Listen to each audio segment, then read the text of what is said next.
Good evening. My name is Dr. Helen Blyer, and I serve as the Director of Continuing Education here at Pittsburgh Theological Seminary. I'm delighted to welcome you back to our 57th annual Schaff Lecture, named for Professor David Schaff, who taught church history at Western Theological Seminary on the north side of Pittsburgh for 23 years. Western was one of the antecedent seminaries to Pittsburgh Theological Seminary. Tonight is the second of our 3 lectures. If you are watching live, the first video will be available to you early next week, and the third lecture will be tomorrow evening at 7:30 Eastern Standard Time at this same link. No doubt you have all become fluent in Zoom. As you can see, we are hosting this via webinar, so please use the chat pod at the bottom of your screen to post comments, ideas, references, resources, etc. that you'd like to share with people or to communicate with any of the panelists, and use the Q&A pod to post any questions you might have, because we will be hosting again a Q&A session at the end of Dr. Coakley's lecture. During each of these 3 lectures, Dr. Coakley has invited different interlocutors who will respond to her at various times during her presentation. Tonight, we are delighted to welcome Robin Woodbury, who is the former executive director of the Mahoning Valley Association of Churches, one of our Youngstown partners in this lecture series, and a postulant for diaconal ordination in the Episcopal Church. She's also currently serving in her field education position at Christ Church Episcopal Church in Hudson, Ohio. And of course, we would like to welcome back our lecturer this evening, the Reverend Dr. Sarah Coakley, the Norris Hulse Professor Emerita at Cambridge University. Sarah, it's wonderful to have you again this evening. Thank you. Thank you so much. And before I start, let me thank in anticipation Robin, with whom I've already had very interesting interactions, for what she is going to do by way of contrapuntal comment this evening. Again, she will come in more than once during this lecture. So in yesterday's lecture, I presented to you the fieldwork evidences from which these lectures on theological anthropology, sin, and racism take their initial propulsion. I argued there that in the context of the American jail, racism features as a hostile defining characteristic, most painfully revealed in its workings in that context, yet most artfully concealed from wide swathes of the general populace outside it. It would seem on reflection then that a paradoxical societal combination of optimistic Enlightenment themes of self-improvement and equality on the one hand, and traditional Western Christian themes of depravity and darkness on the other, make this jail context in particular the locus of a toxic mix in which unconscious forces of projection and blame are powerfully at play. Racism piggybacks here, I suggested, onto other notions of darkness, sin, guilt, and punishment, that are more implicit than explicit, yet still lurk around the symbolic arrangements and practices of the jail itself, though now shorn of any obvious accompanying apparatus of hope and reformation. It follows that the challenge that next confronts us theologically is an analysis of how precisely the story of the fall may be rethought, such that the largely unconscious entanglement of issues of racism, and sin can be shown for what they are. In other words, and this is a project for the rest of this series of Schaff lectures, how are issues of darkness to be disambiguated, such that the noetic and moral implications of dark sin no longer attract the cultural blamings of dark racism? And further, as we develop the strands of hope enunciated in the analysis of the effects of divine dark contemplation in the jail, how is that yet other darkness, the dazzling darkness of a divine transcendence and salvific presence encountered in prayer, to transform and upend our perception of life in Christ together? Ultimately, as I've already suggested, this will become a matter of seeing differently. Seeing in the dark, seeing what is dark, and seeing beyond the dark of projected racialized presumptions in those different senses of darkness now distinguished. And this is an ascetical project in which God's graceful power in the spirit and the human desire for such has irreducible impact. But the very fact that this is an ascetical project means that it cannot be solved by merely taking thought or in a hurry. It works precisely through the means of the spirit, on the deepest roots of our being, the fundamental substratum of desire, as I have argued. And it has to be assimilated through the labile transformations of that same desire until we also see things differently in the spirit. It follows, as I shall argue now tonight, that the foundational biblical story of the fall to which we return, and which symbolically exercises and colors our perceptions in all our responses to good and evil before God, might better constantly animate and irk us, rather than provide a stable explanation for the world as we now see it. Best understood, in other words, the inexorable paradoxes of the fall story express a mystery to which, for Christians, only the mystery of Christ is the answer. Likewise, I shall argue, sin is a category that cannot adequately be reparsed or explained in any secular terms, however illuminating alternative modern psychoanalytic, historical, and socioeconomic analyses of human dis-ease may also be in indicating aspects of its pathos. What it bespeaks is precisely the agony and tension of misdirected desire to which the story of the fall gives narrative form.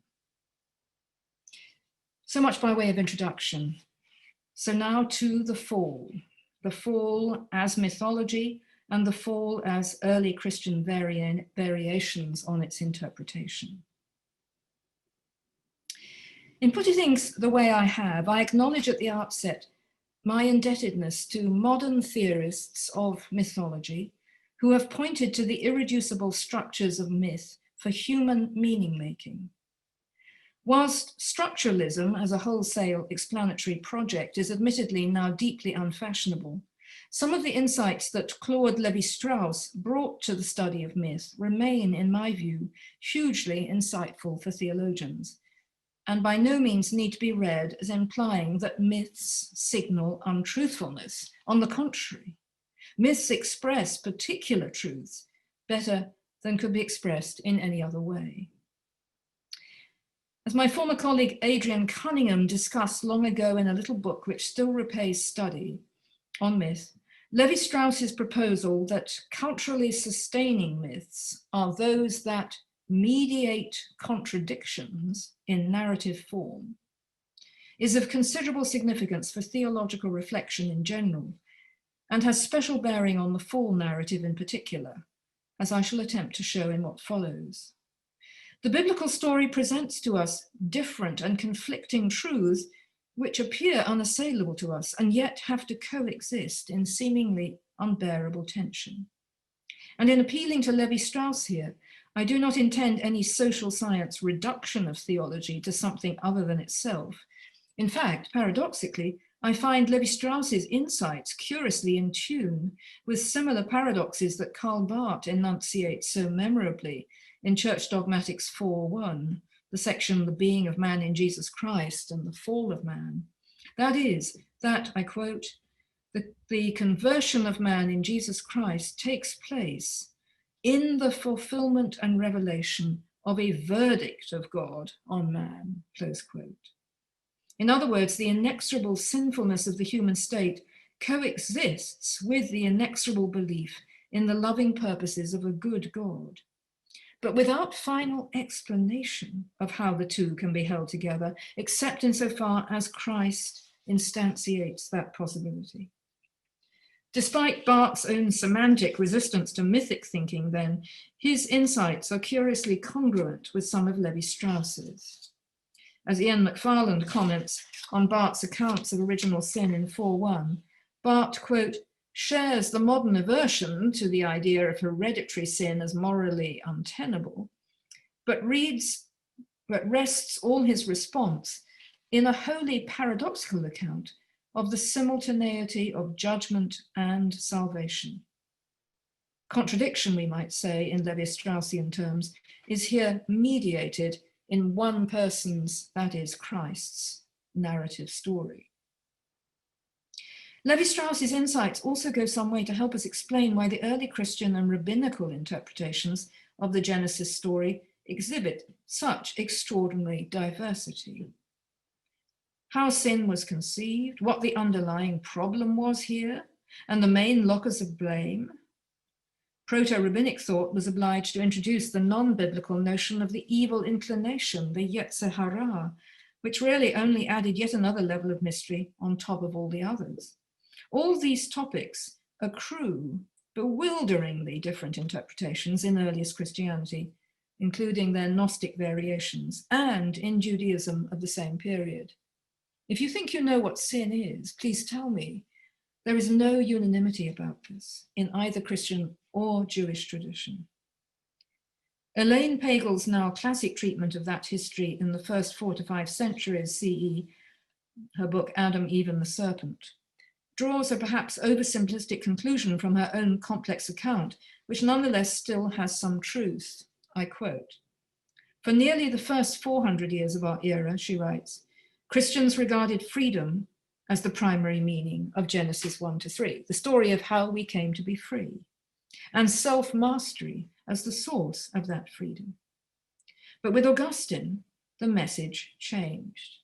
Now the fall became a story of human bondage," close quote. Why was this? According to Pagels, it was largely the result of the Constantinian settlement. We like to blame a lot of things on that.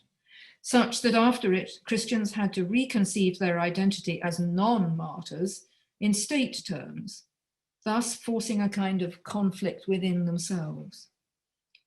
But I'm not sure that this explanation of Pagels helps to explain the notable divergences of, for instance, the near contemporaries, Gregory of Nyssa in the East and Augustine in the West, on the fall, or the general and continuing divergence of East and West on some crucial issues in understanding human freedom and human sinfulness.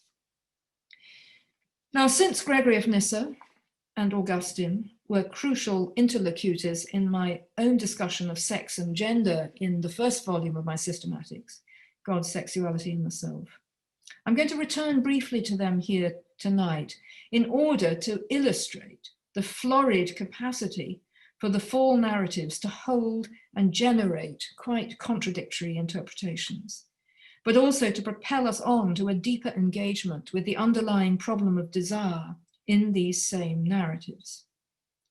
It is only from here that we can then return later in this lecture with greater insight, I hope, to the entangled issues of racism with which we set out, because they are also hidden and occluded here. Gregory of Nyssa, in his text, The Making of Man, reads Genesis 1 to 3 through a particular rendition of the important text, Genesis 1:27, and he breaks it into 2 parts. In the image of God, he, God, created the human. Male and female, he created them. So for Gregory, the initial creation of the human in the image is thus seemingly humanoid, we might say, or angeloid for Nissen, while what we would now call the binary of gender comes into being for him only en route to the fall and secondarily. And ultimately, according to Gregory, this gender of binary will be transcended once more at the end times and in heaven. By the same token, what constitutes the image of God in the human is essentially intellectual or psychic for Gregory, not in any way bodily or changeable. And unlike Athanasius before him, Gregory does not here press to insist immediately on the image's Christological form, given the seriousness of the fall to come. As for the nature of the first sin and its explanation, Gregory is somewhat evasive in the text, The Making of Man. He expatiates at some length on how, quote, the fruit of the tree of the knowledge of good and evil evidences mixture or mixed knowledge in a beguiling sense. He sees the fruit as combining a divine good, but under the color and shape of that which stands for sensuality. And for this reason, writes Gregory, comes that desire which arises towards evil as though towards good. Again, it seems here as if the physical, or at any rate the sensual, is the prime problematic for him. But in his text, the Catechetical Oration, in contrast, Gregory looks at this issue from rather a different direction. Instead of explaining the act of the fall in terms of mingled sensuality and goodness, as if the body and sensuality were primarily to blame as a downward tug, he now points instead directly to an evil which in some way, he does not attempt to explain it, arises from within the human. It has its origin in the will, he says, when the soul withdraws from the good. Now, at this point, Gregory starts to advance what moderns would call a free will defense of God's providential goodness in allowing the fall. I quote him, "Since it is the mark of free will to choose independently what it wants," he says, "God is not the cause of our present woes, for he made your nature independent and free." In short, for him, the fall narrative is more an indication of the necessary risks of the goods of freedom than a collapse towards sensuality, let alone a tragedy of irreparable depravity, as Augustine was to hold. And the serpent's rather strange role in the story for Gregory is that of evidencing a primary sin of envy. He took it amiss, the serpent, that there should be produced a being to resemble so closely the transcendent dignity of God. Overall, however, although the image of God in the human is not completely or disastrously marred as a result of the fall for Gregory, since our capacity for synergistic freedom endures, nonetheless, sin is an enduring and distressing feature of post-lapsarian life, and our bodies are destined for death as a result of the fall. Complete restoration to participation in God and the renewal of good and indeed endless desire for the divine life comes only, of course, for Gregory, through the power of the resurrection. So that's one early Eastern vision of what was happening in the fall. Contrast Augustine's, with which we all grew up, or most of us, and you'll see something rather different. Not the least interesting feature of the divergence from Gregory is the picture of gender that, in Augustine's account, is absolutely crucially part of the story. Now, unlike many feminist commentators, I am disinclined simply to besmirch Augustine for his rendition of gender here, which has complex and rich features, not in any case wholly consistent between the different accounts he gives of this story. I think he had 5 goes at explaining the fall in his life. They're not completely congruent. The literal commentary on Genesis, the good of marriage, the De Trinitate, the city of God are the most important. And in more than one of these texts, he shows a considerable interest in protecting women from male violence and violation. So for those feminists who think that Augustine is simply anti-women, this is actually a countervailing theme. Yet there is no doubt that Augustine's interpretation of Genesis 2 and 3, which is entirely his own, has had unparalleledly ambiguous implications for women down the centuries in the Christian West.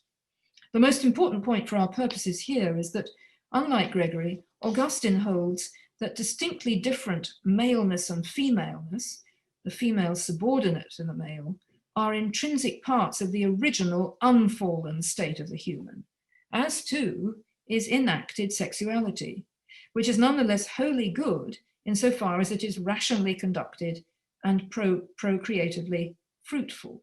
So there was sex before the fall, but it was rational, not out of control.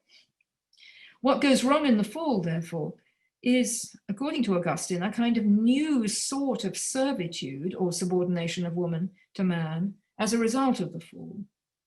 Although she was already pre-fall appropriately subject to her husband, Augustine avers, yet now, quote, there is a condition similar to that of slavery rather than a bond of love. It's very interesting. So the fall for Augustine means that women fall into slavery. This is subjection gone completely awry. Yet seemingly this occurred because Eve was on her own unable to resist the seduction of the serpent. The reason for this, perhaps Augustine is not dogmatic here, but alludes to 1 Corinthians 11, is that the image of God is not directly attributable to Eve alone, but only indirectly and secondarily via Adam. She only gets the image through her husband. Consequently, she was not up to resistance to the devil on her own. Adam, in turn, however, falls not because he is sexually seduced by Eve, since until after he has fallen, sexual temptation is not a problem for him in this rational sexuality that he enjoys before the fall. Rather, this is rather charming. Augustine says he does what Eve asks because, quote, he did not wish to make her unhappy. Just as, Augustine notes, we too can offend God just to keep the attachment and affection of bad friends. Adam's primary problem then, when confronted by God, is not concupiscence, but pride. He blames Eve instead of acknowledging in humility his own complicity in sin. All this is a far cry then, in Augustine, from the oft-quoted projective expostulation of Tertullian against Eve nearly 2 centuries earlier. You are the devil's gateway. For neither Gregory nor Augustine, note, is Eve singled out for projective or intensive blame, as she is in 1 Timothy 2, and for those exegetes who, like Tertullian, were to follow its lead. Yet we can see how the Hebrew text at least allows such a primary blaming of Eve. Where Augustine does, of course, most markedly diverge, not only from Gregory, but from the major Eastern tradition, is in his rendition of the Greek of Romans 5:12. Adam, in whom, in quo, says Paul, all sinned. And Augustine, in his theory of the inherited and indeed sexually transmitted effects of Adam's original sin, a position intensified towards the end of Augustine's career by the effects of the Pelagian controversy on his thinking.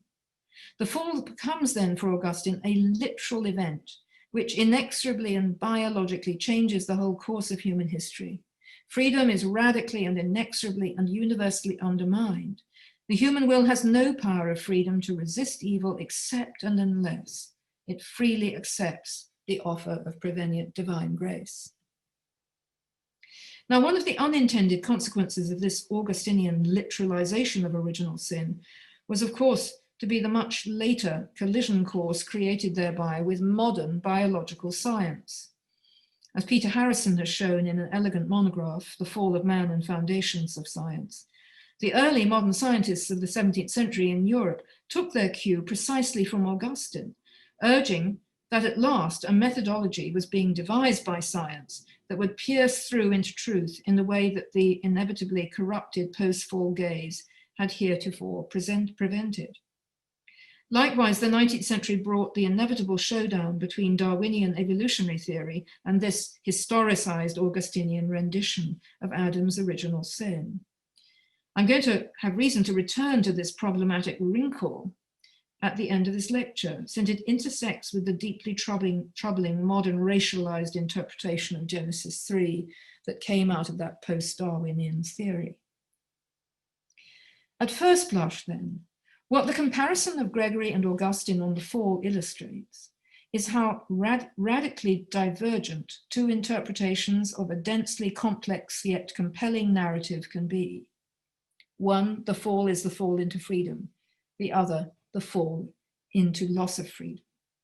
And arguably, this is precisely because it is attempting to mediate what we earlier called the impossible contradictions of this story. That is, the existence of sin and evil in a world created by a good, loving, all-knowing, and all-powerful God. And moreover, this coming about through the seductive exercise of a serpent who also must have been created by this same God. On issues of gender and sexuality, on the identification of the prime sin, whether it's envy or pride, and above all, on the nature and extent of human freedom, Gregory and Augustine are, in response to these conundra, seemingly poles apart. And yet, underlyingly, there is the most interesting congruence between them. And it is in the realm of the fundamental role of desire in the face of sin, not only in the fall itself, but in the further grace-filled outworkings of the Christian life post-salvation. For both Gregory and Augustine have rich and complex understandings of such desire. Both read desire as ambiguous, labile, open both to corruption, especially sexual corruption in Augustine's case, and to the interruptive propulsions of divine grace, as Christians continue to stand in that inexorable tension that Paul so vividly describes in Romans 7. Even during the last throes of the Pelagian controversy, as James Wetzel has shown in a monograph, Augustine is still unexpectedly recasting his theory of grace to allow for the reordering of desire specifically as the prime place for renewed divine intervention and enactment of freedom through grace and the Spirit. At the same time, his theory of prayer in this later period also simplifies into sheer advice to desire and go on desiring happiness. That's what prayer is for the mature Augustine. Gregory likewise had ended his career with two commentary works, The Life of Moses and the Commentary on the Song of Songs, which equally manifest an intensified interest in unending desire and its insatiable propulsion towards God, both within this life and beyond it. So both Gregory and Augustine focus on desire and its corruptions and its capacity for endless transformation in the life of Christ. And at this moment, I'm going to pause and bring Robin in and see whether she would like already to respond briefly to where I've got so far in the argument. Thank you, Dr. Coakley. I appreciate the opportunity to share and engage with you on this evening. As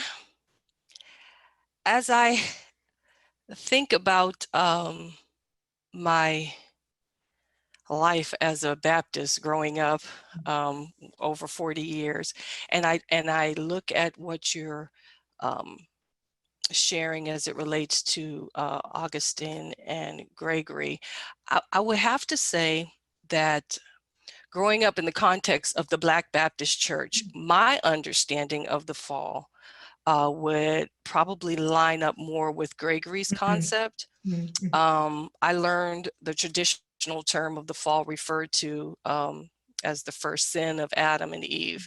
It brought judgment upon both nature and mankind, and sin and death entered into the world. Humanity was affected by it ever since, and all of that was ingrained into me as I was growing up. I also learned that we weren't created as robots.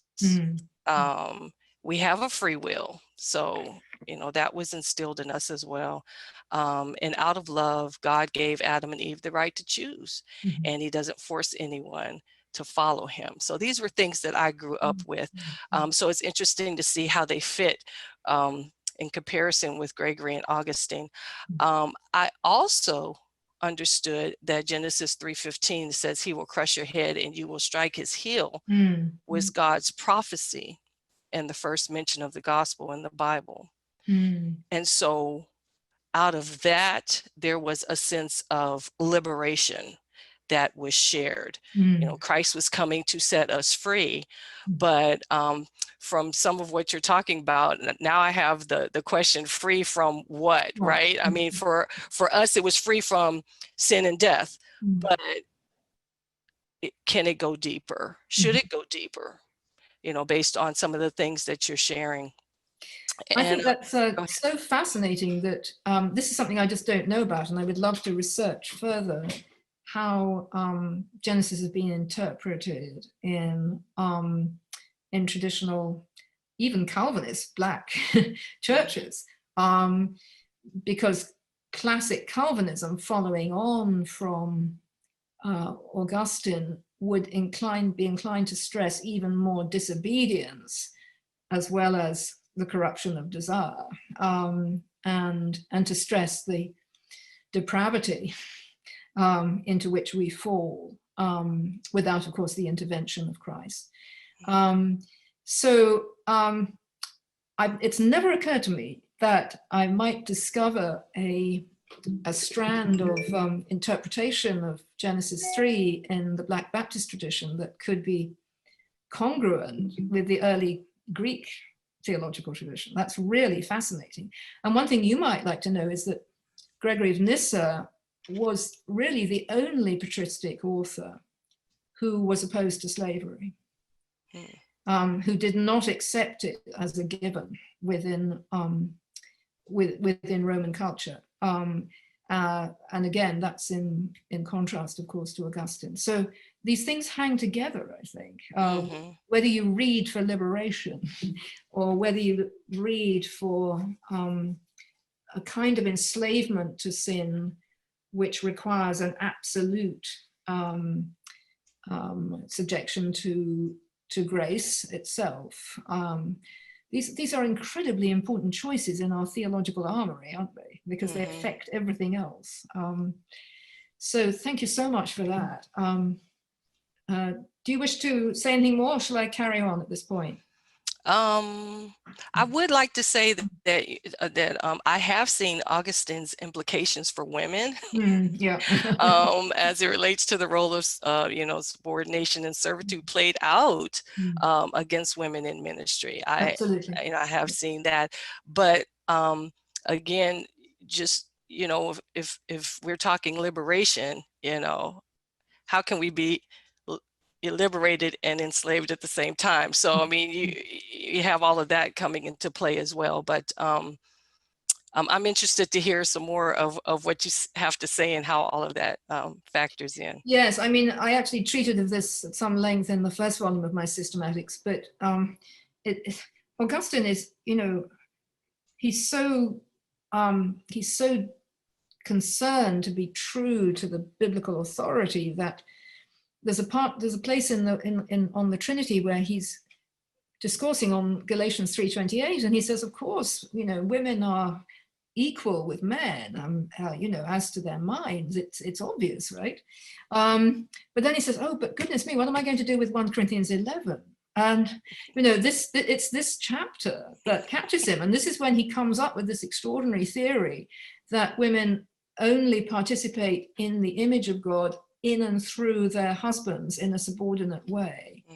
And that's all read out of that, that passage that Paul concocted for the Corinthians in all their troubled scenario, and which is so elusive. So 1 Corinthians 11 has caused a lot of trouble for us women in the tradition. And it's very interesting that Gregory of Nyssa isn't bothered by this at all. And I think in large part this may be because his elder sister Macrina was a person of such spiritual stature that he virtually worshipped her, and he said, your desire for God, your eros for God is, more intense than a man's, and so that's a very different perspective on how gender relates to the problems of sin and stature and transformation. Yeah. Thank you so much. I'm going to go now on to the next section, which briefly goes actually back into the Hebrew text here, because that's going to allow us to move forward into questions about how race is related to the deeper mysteries of this text.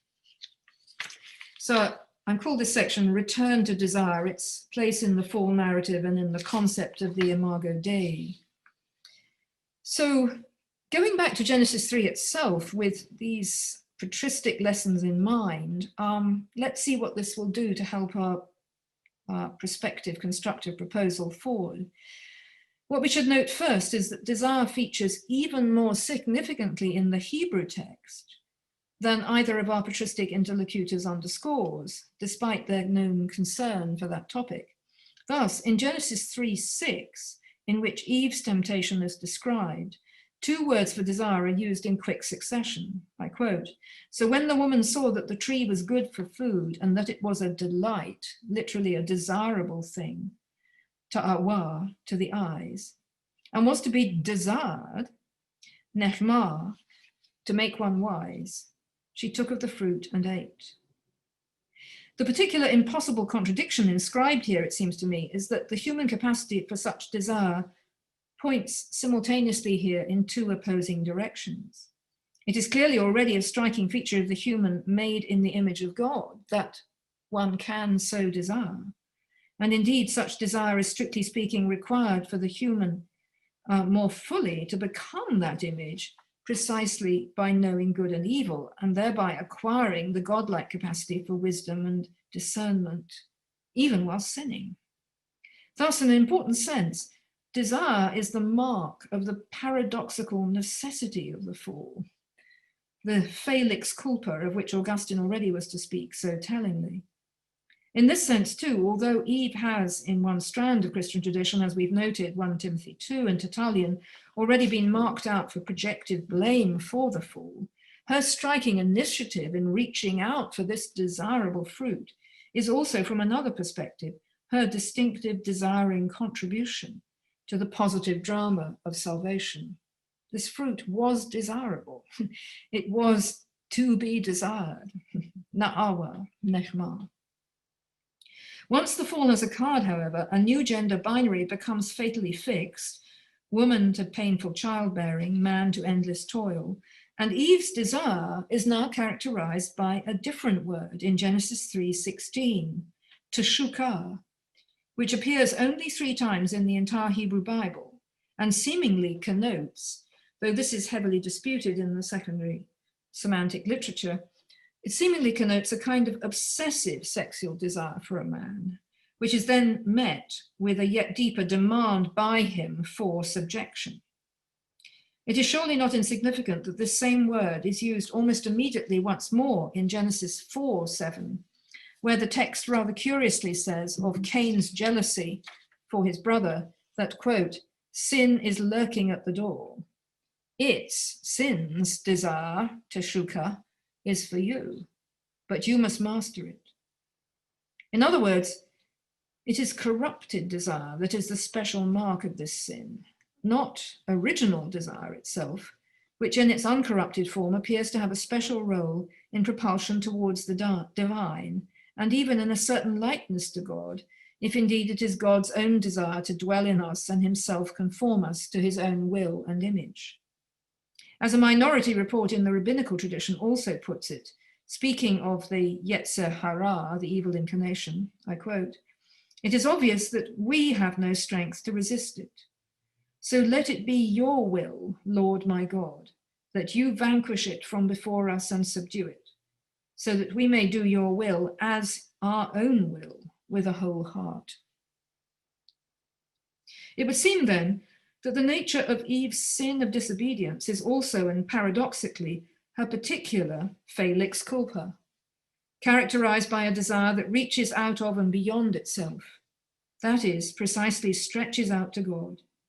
Whereas the seeming sin is desire wrongly aligned to God, desire missing its mark, misaggregated, corrupted now into obsessive sexual subservience, or, as in the latter sections of Genesis 3 and 4, into projective blaming of the other, the serpent.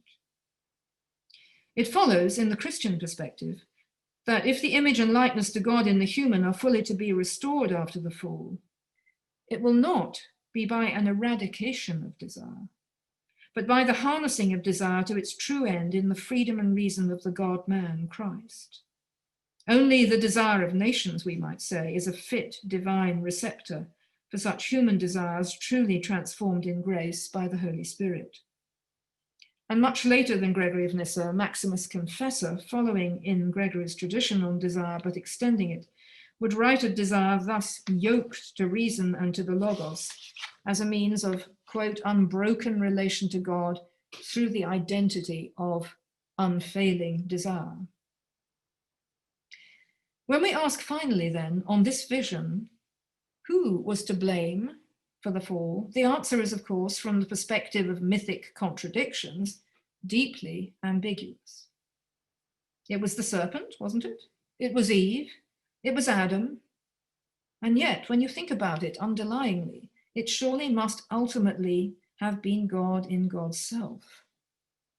providentially arranging this story, providentially arranging what Julian of Norwich was so memorably to put it in the 14th century as the behovely sin, the sin of the fall that ultimately was to prove the very means of grace. To desire to know good and evil, then, was surely not in itself the ultimate problem, but in truth, ultimately the means of the human coming into the full glory of the image through Christ. What was the problem was the way that this was then achieved by a misaligned or misaggregated activation of desire that set the human off against God, rather than in full accordance with the right ordering of desire in God. But even this was capable of providential divine restitution in the Christ narrative. So that's my interpretation of what sin is, which the Christian tradition has never had a fully united view about. And I think, Robin, at this point, you'd like to come in again in order to lead us forward into our sections on race and racism tonight. Yes, so I'm wondering, do you think there is a danger in calling racism a sin that obstructs, so to speak, the power differentials between white and non-white people? I do. And this I have to face and grasp. And I think this is one of the reasons why people, at least people of a certain theological stripe, both white and black actually, would rather not make this move. They would rather say that racism, as I call it, has been produced under certain conditions of modernity in this country. It is ingrained in our socio-economic political structures. It's been Christianized in its explication, but ultimately it shouldn't be called a sin, because to call it a sin would be to suggest that blacks as well as whites are equally implicated in it, as it were. Because the thing about original sin, at least in the Augustinian version, is that it's infective and it's equally corrupting to all. And therefore it seems to erase the power differentials in our culture, which are precisely those that sustain racism, right? So I think this is a real problem. And the only way that I can answer it is by saying that two things. One is, if we avoid calling racism a sin, then I think we can't get to the deeper levels of infected, unconscious imposition of abusive power that it bespeaks. We're stuck in the Enlightenment project of rights, right? Which we know that discourse can't get to these deeper levels. That's what our culture is now, I think, presented with. So that's my reason for wanting to go into this dangerous arena. But the other way I can respond is to say, when we go into this dangerous arena, we also have to take our power analysis with us, right? So we have to see that the infective quality of sin here is affecting different portions of the populace in different ways because of the structures of oppression. So we're not choosing between a sin story, which collapses those points, and a non-sin story, which doesn't. But I think this is a hugely important question, and I'm glad you're raising it now. I agree that we do need to go deeper if we're going to tackle this thing and make a change. Might I ask, for clergy, people who are in positions of leadership, how might we be able to go about tackling that or addressing sin at a deeper level within the church? Well, I suppose what I've been trying to hint at, first of all, we need to talk about sin, and Episcopalians don't like doing that at all, as far as I can see. There have been very few books written on it in the Episcopal tradition. I think people doing the GOEs, have a little pat answer to what sin is, but it's usually rather Tillichian, you know, something about alienation. That won't do. I mean, alienation is a result of sin, but we have to go back into these perplexing narratives about what's wrong with us. Right. That doesn't mean we have to be fundamentalistic about Genesis 3, but Genesis 3 is on to all the paradoxes, you know. How is it that we can behave so badly when we belong to a good God? How is it that God puts us in situations where goods are, as it were, trailed before us, which are then apparently off limits? I mean, these are fundamentally important questions which we all have to confront. And so I think good teaching on how the Christian tradition has travailed over what sin is, what's basically wrong with us, is just hugely important at this point. And we may not agree about that because there's never been a definitive, you know, conciliar definition of sin in our Christian tradition, which is so fascinating. So I think we need to come back to this problem, and then we need to locate racism in relation to it. Because as you know, there's a rather flip use of the term original sin at the moment as applied to slavery and racism, beloved of Hillary Clinton, I think. But I myself would want to argue, we can talk about this later if you like, that racism is not the original sin, which resides in this some kind of corruption of our basic desires, but that it immediately follows from that because it comes out of that moment of blame and shame when Adam and Eve are discovered. And immediately they're discovered, their eyes are opened and produce shame in them. And that is the moment of self-deception and other blame.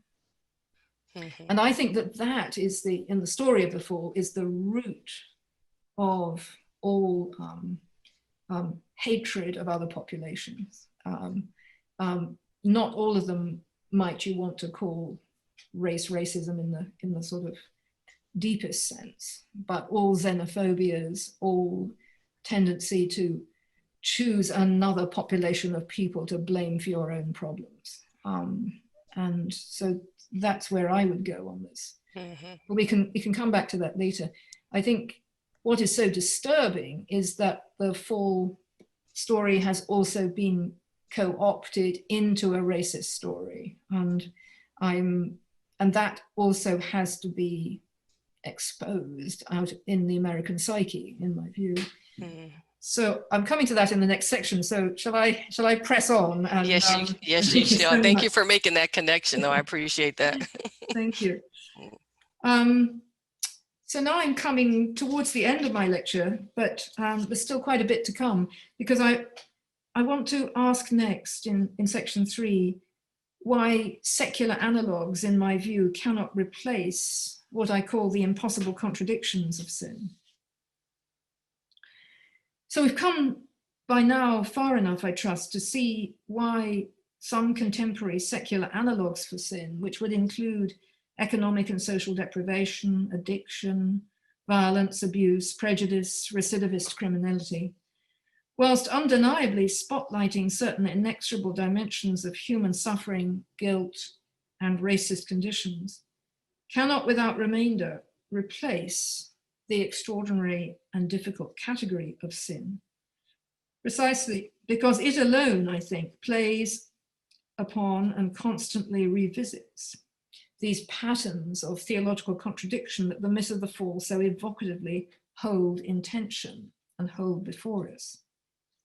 Yet what remains especially troubling in this scenario, as must be faced for the remainder of this lecture, is the remaining and endless temptation to resolve those impossible tensions of sin and the fall, not by induction into Christological transformation and mysterious unity with Christ, but by a projective blaming. We've already noted how one rendition of Genesis 3 could easily be open to a singular blaming of Eve, a rendition even enshrined in one of the pastoral epistles in the New Testament, 1 Timothy. But an even more insidious and devious rendition, this time of the serpent precisely as black, a half man, half beast, was to be concocted in the mid-19th century by one Samuel Cartwright, whose story is told unforgettably in David Livingstone's recent book, Adam's Ancestors. Cartwright's initial obsession, his dates, by the way, are 1793 to 1862, and so he's writing at the time of the Civil War. His initial obsession was with the slavery question, and he represented the ambition of black slaves to escape their lot as a form of delusive psychosis. In doing so, he came up with a rendition of the Genesis 3 narrative with the serpent featuring as a Negro gardener, falsely rendering the Hebrew word for snake, nakash, as racially black. Negro, of course, is his word. What makes this attempt the more disturbing is it was linked with the distinctive literalizing move of the Western Augustinian tradition and its inevitable competition with emerging evolutionary understandings of human development. Blacks, it was thus suggested by Cartwright, Negroes as he called them, cannot be truly in the image of God, but somehow must be pre-human beasts and thus technically outside the sphere of salvation. Sort of the idea, the Darwinian idea of the missing link. Yet it is these beasts who are ultimately responsible, as Cartwright sees it, for the existence of human sin. Astonishingly, this set of views, or something closely akin to them, was still being canvassed by a social scientist called Edward Atkinson in an article in the otherwise highly reputable North American Review as late as 1905. So this theory is very much alive and hopping from the time of the Civil War right through into the early 20th century. And it's a deeply sobering reminder of the continuing capacity for the universal but tension-filled story of sin to be hijacked to new ends and for particular purposes. One is bound to ask, does this racist interpretation of Genesis somehow still hang around the interstices of contemporary white Americans' more or less unconscious thoughts and feelings about sin and the fall? I believe it does. Does it also correlate substantively and chronologically with what we now see was an intentional criminalization of the Black population at this same period in American history by a new and fatal confusion of sin and crime that took place at exactly the same time in post-Civil War urban America? I referred yesterday to this remarkable book by Khalil Gibran Muhammad, The Condemnation of Race, which has recently charted how it was this particular post-Civil War period that was so important for the herding of Blacks newly emancipated into the urban centers, but not giving them the kind of opportunities and positions for advancement that were being given at the same time to poor, say, Italians and Irish people coming from Europe. So this is a very dangerous moment, I think, in American history in thinking about racism. In other words, is it not precisely in the aftermath of the Civil War in America that racism took on new and insidious forms, which both justified itself anew by reference simultaneously to the Bible and to Darwin, and at the same time blurred fatally from the concept of sin as racism thus constructed into the justification of a new criminalization of the urban Black, which really is just the wider backcloth to the discussion of the war on drugs and the war on crime and mass incarceration that we were looking at yesterday. So we are still living with these consequences. I come now to a coda in conclusions. The disturbing question we must therefore face at the end of this rather complex lecture on sin is the following. If the full narrative of Genesis is such does not present its own unambiguous or rational answer to the multiple tensions it holds, but remains inevitably mysterious. What is the criterion by which we may choose how to interpret it? So much hangs on this. If its very genius resides in its openness to manifold renditions, who is to declare which ones are out of bounds? We have argued here that the theological concept of sin still has an irreducible power to illuminate the human condition in all its frailty, moral weakness, and epistemic and moral blindness. But what we have also demonstrated is the capacity of the notion of sin to attract further epistemic blindness and projective blaming, to bind the concept of sin, whether consciously or unconsciously, into a tether either with hatred of women or with some supposedly mandated notion of racial inferiority. The only answers available to this dilemma, in my view, and we could discuss this, are twofold and related. To exercise continuing and discerning judgments on sin according to the most stringent and critical forms of intra-biblical testing. In other words, we have to bring our renditions of Genesis 3 into a wider theological discussion. And to combine this strategy, I suggest, with an intentional ascetical program of radical unmastery to the Spirit's purgative and transformative presence. This is, as it happens, almost exactly the approach of one of the most remarkable Afro-American preachers and writers of the mid to late 20th century, Howard Thurman.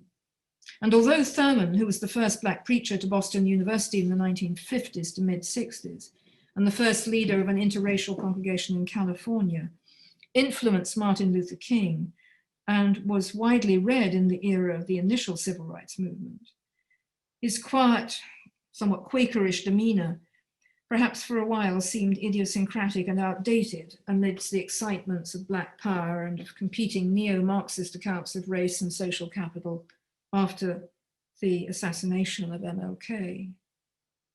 So why then do I resummon him at this crucial transitional juncture in the unfolding of these lectures' theological argument? Let me just explain. First, Thurman's unforgettable account of what he calls luminous darkness, and notice he's not afraid to use the term darkness here, charts the hostile spiritual effects of segregation on both the oppressed and the oppressor. He's one of the first to say out loud that in the matter of racial prejudice, conscious and unconscious, hidden and overt, the, quote, church itself has been a tragic witness to its own gospel, betraying its own deepest commitments to the Jesus whom it professes to follow. He puts the challenge clearly in terms of Jesus's preaching and of the Pauline body of Christ. I quote, suppose as a part of the form and substance of the church, all believers must commit themselves to loving all people, believers and non-believers, as children of God, and thereby members of one another. He answers his own question. The problem may not be so simple. Religion, he comments, often appears to exacerbate racism rather than resolve it, to encourage like-minded sectarianism rather than generous universalism. By this I mean, he concludes soberly, that it is not wide open to the Spirit of the living God. In his own spiritual practice then, influenced to some degree by the Quaker Rufus Jones, though of course Thurman himself was an ordained Baptist minister, he laid himself open to his own charge here. For him, a regular and disciplined openness to the Spirit's pressure on him was a way of acknowledging that the erasure of racism could only be a matter of divine transformation, even in such as he who already saw and stated the problems with such clarity. Using the language of light and darkness with quite conscious lack of irony, here he writes one of his most moving and remarkable meditations on the theme of personal transformation in God's Spirit. It's called, I Let Go of My Accumulations, from his text, Deep is the Hunger. My ego is like a fortress. I have built its walls stone by stone to hold out the invasion of the love of God. but I have stayed here long enough. There is light over the barriers. Oh my God, the darkness of my house forgive and overtake my soul. I relax the barriers. I abandon all that I think I am, all that I hope to be, all that I believe I possess. I let go of the past. I withdraw my grasping hand from the future. And in the great moment and silence of this moment, I alertly rest my soul. As the seagull lays into the wind current, so I lay myself into the Spirit of God. My dearest human relationships, my most precious dreams, I surrender to his care. All that I have called my own, I give back. All my favorite things, which I would withhold in my storehouse from his fearful tyranny, I let go. I give myself unto thee, O my God. Amen. So in a remarkable way, Thurman here, note, both adopts a profound spiritual authority and then divests himself of it again. We might call this meditation an exercise in the systematic dispossession of false desires, of false resentments. He is neither self-loathing nor angry as such, yet the prophetic analysis in much of his writings is in one sense merciless. It is just that he chooses to evidence it in a way influenced especially by Quakerism and by Gandhi's operation of ahimsa, not violent, practiced resistance, and self-dispossessing forgiveness, release from anger. Moreover, he's insistent that merely taking thought, or what he calls good feelings for people in general, I love that, is completely insufficient for the task in hand in the face of race racism. This is where his insistence on ascetical practice is crucial. I quote him again, merely preaching love of one's enemies or exhortations, however high and holy, cannot accomplish the desired result, he writes. At the center of this attitude is a core of painstaking discipline, made possible only by personal triumph in the spirit. Moreover, here he finishes, and perhaps surprisingly, the ethical demand upon the more privileged and the underprivileged is the same. Coming from my last lecture on contemplation in the jail, it may be clear why Thurman presents to me such a demanding inspiration to my own theological project. And his voice remains seemingly not so much forgotten, but still neglected in its genius. To some, outdated and deluded, to others, hopelessly unrealistic and apolitical. But as we're going to turn in my last lecture tomorrow to begin to sketch a solution to the problems I have so far outlined, it will be clear why Thurman represents such an important hinge.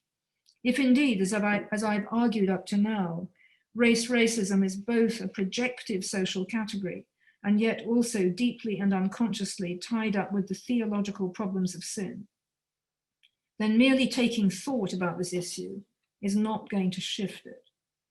Only some shared passage through what Thurman calls a painstaking discipline will lead to a new understanding of the space of Jesus, in which the prospect of mutual forgiveness begins to be possible.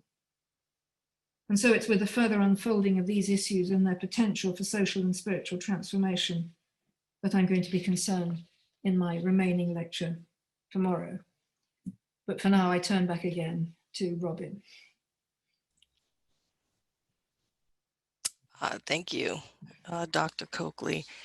I'm just really moved by the reading from Thurman, especially when he talks about merely preaching love of one's enemies or exhortations, however high and holy, cannot accomplish the desired result. I mean, that packs a lot of things in there, but I'll move on to my question. How do you think we know when prayer or contemplation is effective in transforming racist conditions of consciousness? And when do you think it is actually used as a bulwark against change?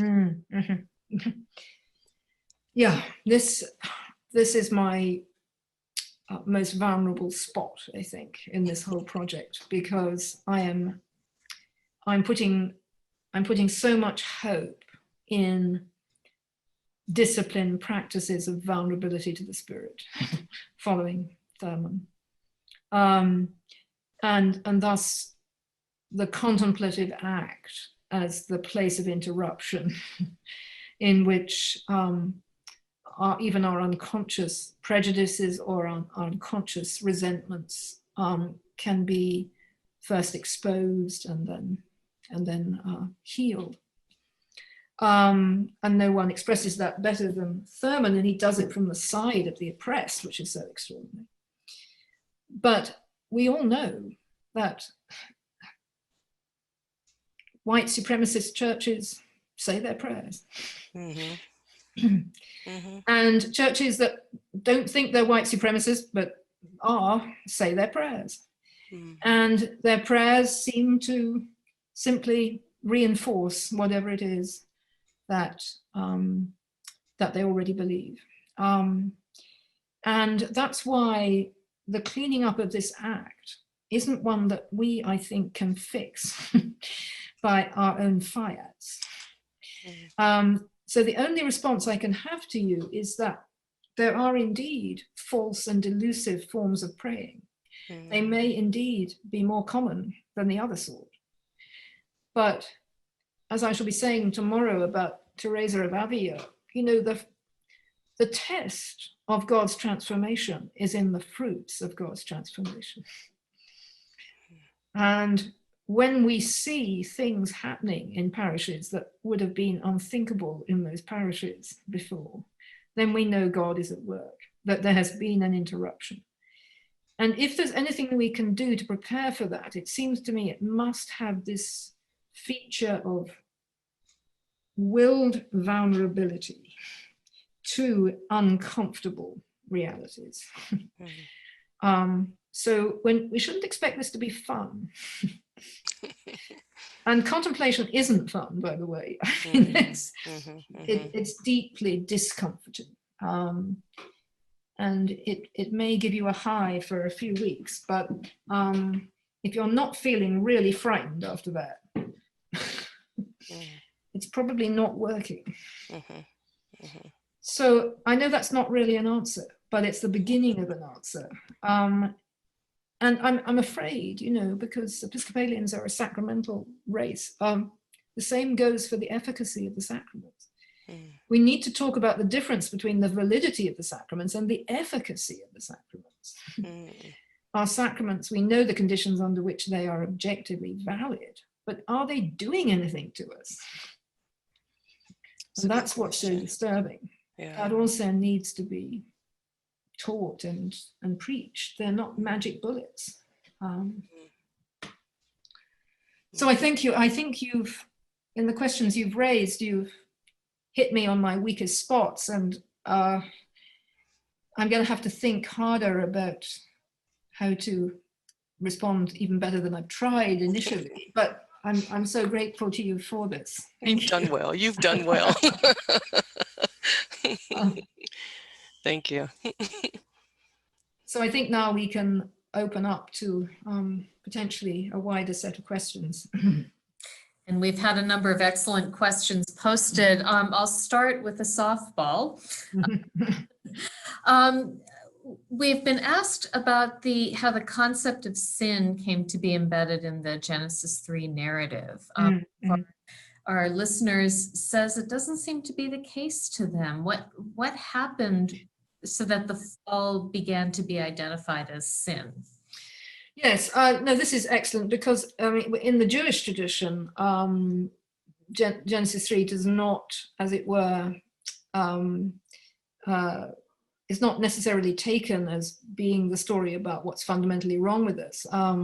It's the whole Genesis narrative, and perhaps more especially Genesis 6, actually. So this is a really important product of earliest Christianity, and of course, especially Paul, whom I've not discussed tonight. But it's Paul who lies behind everyone else, including Gregory of Nyssa and Augustine. And it's not easy to interpret him either, as we know, especially trying to understand what's happening in Romans 7. This is one of the most intriguing aspects of our Christian tradition.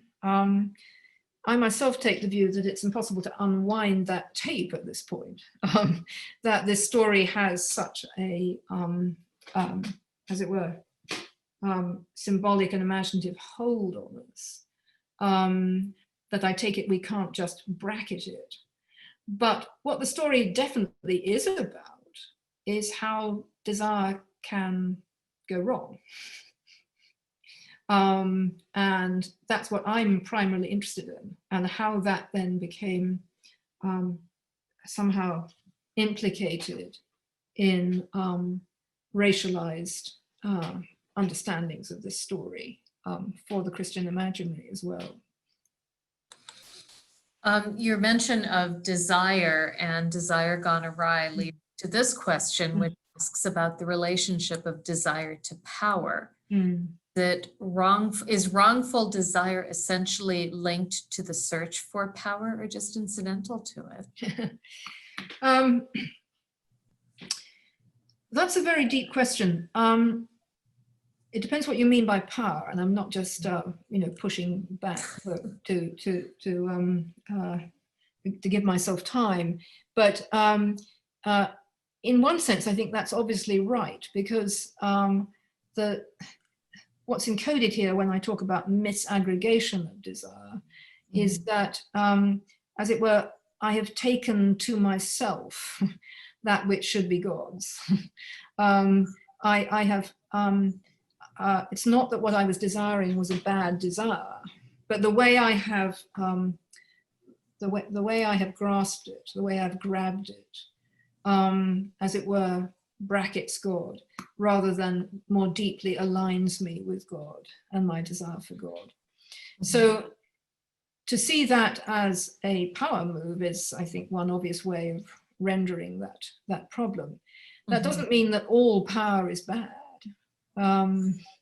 It just means that there are certain kinds of power which we activate against our relationship with God, rather than more truly in line with our relationship to God. That's how I would read it.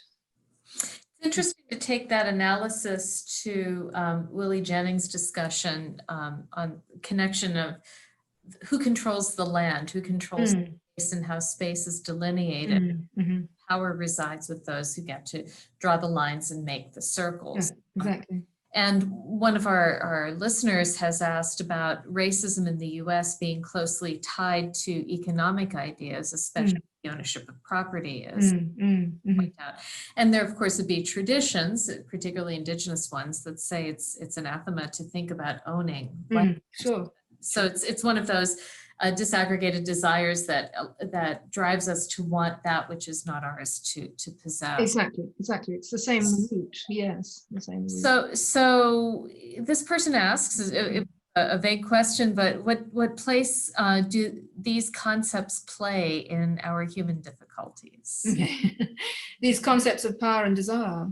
And especially around how they get played out in economic structures, which then, of course, reinforce these desires gone awry by supporting them, by framing them as, here as part of the American dream and other mythic sorts of associations. Absolutely. I think that once we start to analyze the importance of desire in the human psyche and its forms which align us with God as opposed to the forms which separate us from God, we begin to see that all desires are drawn into a tether.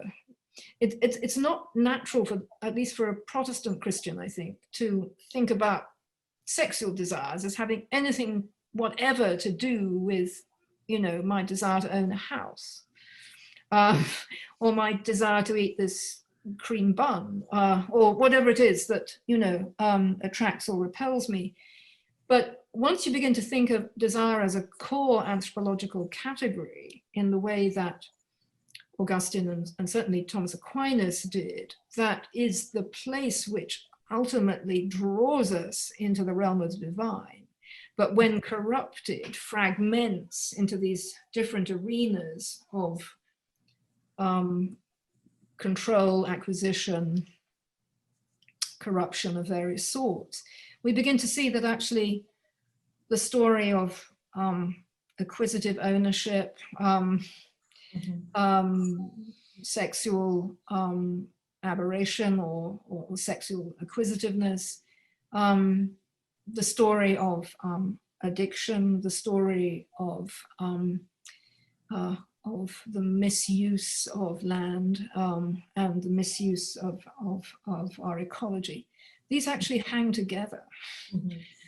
And I think I think this is a way of thinking that needs revivification. That's what I would say.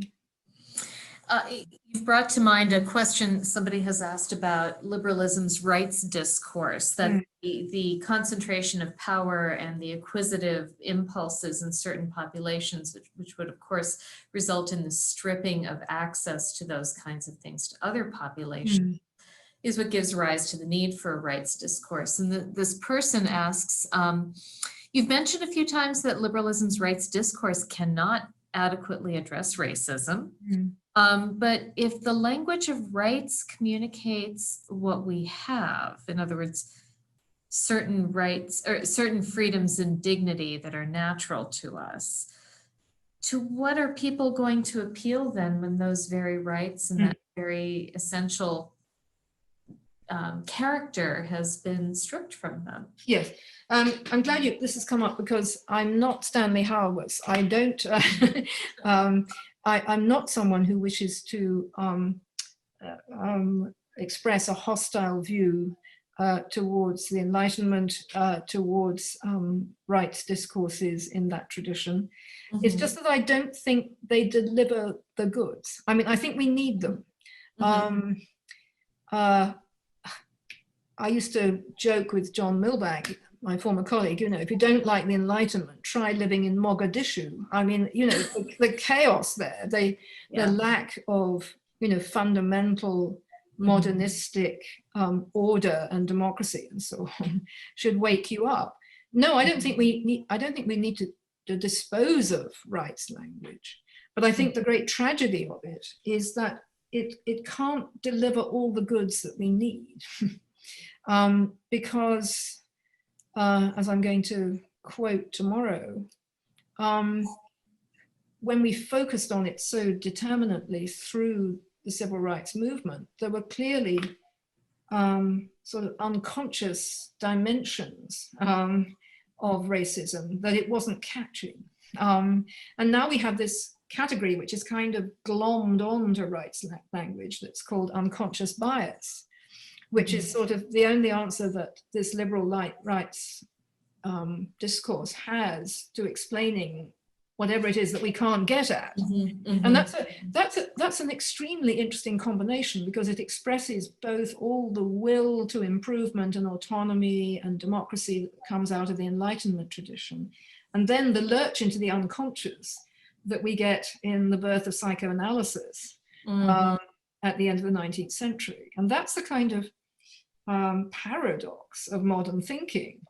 But it's not helping us right now, it seems to me, because what do you do when you've got someone in the dock for, murdering a black man as a policeman, and this category of unconscious bias just won't do any legal force, all right? So there's some probing to a greater depth of analysis of what's afflicting us that I think the language of sin goes to. But we still have to do work with it, because if we don't do work with it, it can be used abusively. Trying to decide which of two questions, great follow-up on that. I think I'll go with the Episcopal one, which is not what I was initially going to go through, since you've brought up the category of sin. One of our attendees asks, I've always thought that our Episcopal theology of confession was a bit weak, although with promising aspects. Do you think our inability to look squarely at sin, to define it and reckon with it, has led to a gap in confessional practice and theology? And if so, which of these, practice or theology, should be attended to first? I am a very great believer in sacramental confession myself, and find that discipline utterly chastening, but enormously important in my own spiritual life and the guidance that one receives in sacramental confession. But there is rather little teaching about that, even in Anglo-Catholic circles in the Episcopal Church, rather little practice of it, I think. Nonetheless, we do have in the Episcopal liturgies very fine confessional prayers. I think the important thing is that we keep those prayers, and that we actually leave some time in the liturgy not to rush through them, that we pause before we say them, and that we don't substitute for them, a nice Kyrie so that we don't have to think about our sins. The origins of Anglicanism are, in Cranmer especially, astonishingly insistent on the importance of confession before communion. And the prayer of humble access also expresses that. Mm-hmm. I think we need to re-examine our Anglican roots here, and I hate to say this to you, Helen, but I think the recent tendency in the Roman Catholic Church to have that little ditty at the beginning of Mass, which is sort of interspersed with the Kyrie, and then you've got that over with, doesn't do it. And it's hard to take the confession seriously when sometimes the accompanying music is just so beautiful. Also terrible. Last question does remind me of a remarkable documentary on James Baldwin that came a couple of years ago called I Am Not Your Negro. I don't know if you saw it. I haven't seen it, no, but I know of it. Yeah. I would commend it to those who have self-selected to lecture on these topics. The organizing question throughout the documentary is Baldwin basically asking the question, why do white people need blacks to be black? So our attendee asks, I'm wondering, given all that you've said so far, I guess responding through this lens of sin, what do you think the answer is to the question James Baldwin called us to? Why do white people need black people to be black? Why do we need racism? Yeah. I would, of course, this is a terribly complicated question, and any flip answer is absurd. But I think there is this propulsion in the white psyche. But I want to say it's not only in the white psyche, because it can also operate in other complicated interracial scenarios between any situation in which a particular population has a persecuted minority. But I see it as going back to this flaw in our human selfhood in which shame produces blame. And I see that expressed in that second moment in Genesis 3. And if you're looking around for someone to blame for why things are not as you want them, that seems to be the sort of psychological basis out of which such projection arises. Simplistic, I know, but I mean, we do see this around us, it seems to me, and I certainly know it in myself. I know it in myself. I don't want part of what Baldwin suggests, or at least the documentarians who put the movie together suggest, is that whiteness needs blackness because it is defined over and against the black. It doesn't exist without its counter identity. So the tribal identification as primarily being white resides on the need for the other against which to define oneself, which is once again challenged by contemplation as one digs deeper to find Exactly. the truth of one's identity. I wonder whether Baldwin would allow that same projection is occurring, for instance, between, or classically occurred between Protestants and Catholics in Northern Ireland. It's not the same, is it? Not the same, because it's not racialized, colored in that way. Mm-hmm. Mm-hmm. But it seems to me to have a similar root. So is the idea that all identities need counter-identities to establish themselves? I don't know enough about Baldwin to be able to answer that. And certainly he's looking at racialized identity. Yeah. So we have your third lecture tomorrow. We have a couple of minutes. I'm wondering if you would be willing to give people a sneak preview of what they can look forward to. Well, it's perhaps a rather surprising third lecture in that I'm going back to early modernity, to the Carmelites, John of the Cross and Teresa of Avila, because it's part of my ressourcement method in my systematics as a whole, to seek out neglected texts or neglected exponents in the tradition who may be able to throw light on a contemporary problematic from left field, as it were.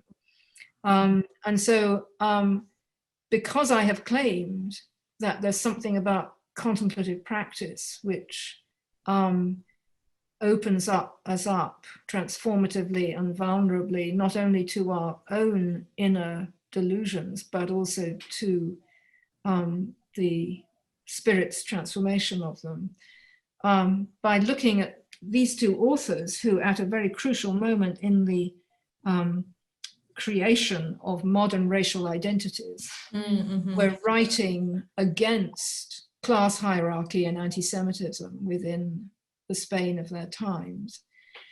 I want to argue that there are lessons to be learnt for them that could be taken up today. Now, this is very counterintuitive to most people's way of writing about racism, but I'm going to try and show you that there's more than something in their traditions which could show us a way forward. So that's what's on for tomorrow. Excellent. Thank you again, Sarah Coakley, for a rich and provocative evening. We invite those who are in attendance to join us tomorrow evening for the third installment at 7:30, same Zoom link. And we wish you a wonderful and peaceful evening until then. Thank you so much. Thank you to Robin. Yes, and thank you very much, Robin. Thank you. Bye-bye.